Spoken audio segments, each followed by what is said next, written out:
تو مولوی صاحب ہیں، ان کے سامنے ان کو ایک پیش کیا گیا، سوال پیش کیا گیا کہ یہ بتائیے کہ یہ کہنا کہ آپ کی خاطر بنائے دو جہاں،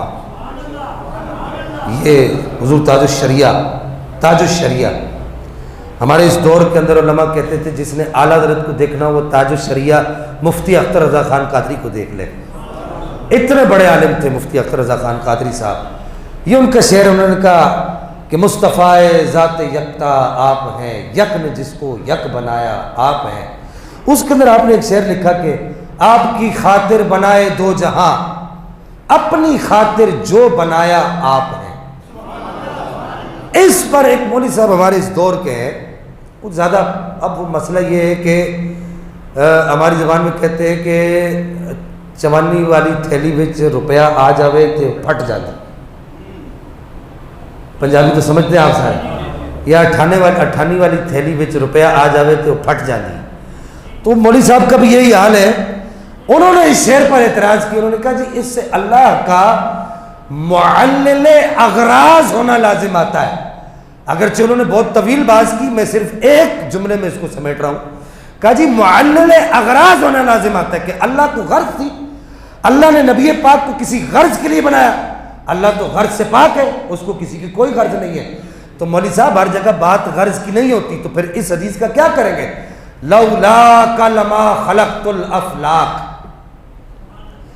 لولاک لما خلقت السماء، لولاک لما خلقت الارض، لولاک لما اظہرت الربوبیہ۔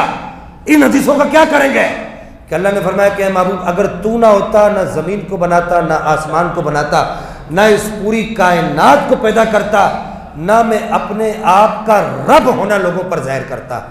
اگر تو نہ ہوتا تو یہ پوری کائنات نہ ہوتی۔ تو یہ اس کو کس کے ساتھ منسوب کیا گیا؟ یہ نبی پاک صلی اللہ تعالیٰ علیہ وبارک وسلم کے ساتھ منسوب کیا گیا۔ پھر قرآن اٹھاؤ، جگہ جگہ اللہ جل مجد الکریم نبی پاک صلی اللہ تعالیٰ علیہ وبارک وسلم کی قسمیں اٹھاتا ہے۔ کہیں نبی پاک علیہ السلام کے چہرے کی قسم ارشاد فرماتا ہے، کہیں نبی پاک صلی اللہ تعالیٰ علیہ وبارک وسلم کی زلفوں کی قسم ارشاد فرماتا ہے، کہیں نبی پاک صلی اللہ تعالیٰ علیہ وبارک وسلم کی آنکھوں کی قسم ارشاد فرماتا ہے، کہیں نبی پاک صلی اللہ تعالیٰ علیہ وبارک وسلم کے ہاتھوں کے بارے میں بات کو واضح کرتا ہے۔ تو یہ سب کیا ہے؟ کیا یہ کیا کہو گے کہ قرآن بھی اللہ کا معلل اغراض ہونا بیان کر رہا ہے؟ اور پھر اس سے بڑھ کر یہ کہ جو نبی پاک صلی اللہ تعالیٰ علیہ وبارک وسلم نے خود ارشاد فرمایا کہ میرے رب نے مجھے اپنا حبیب بنا کر بھیجا ہے۔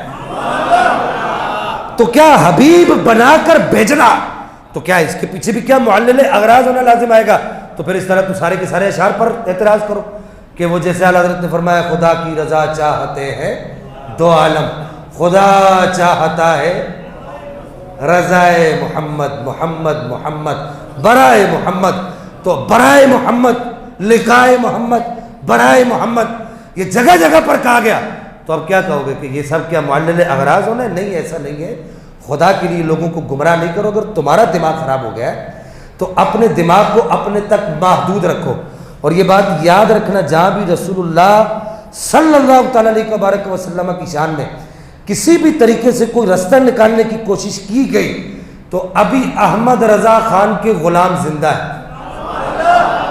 زندہ ہے۔ احمد رضا بے وارث نہیں ہے، لا وارث نہیں ہے، اس کے وارث زندہ ہے۔ اور احمد رضا کا اور اس کے وارثوں کا مشن یہی ہے، جان جاتی ہے تو چلی جائے، سونے کی تعریف میں کمی نہ آئے۔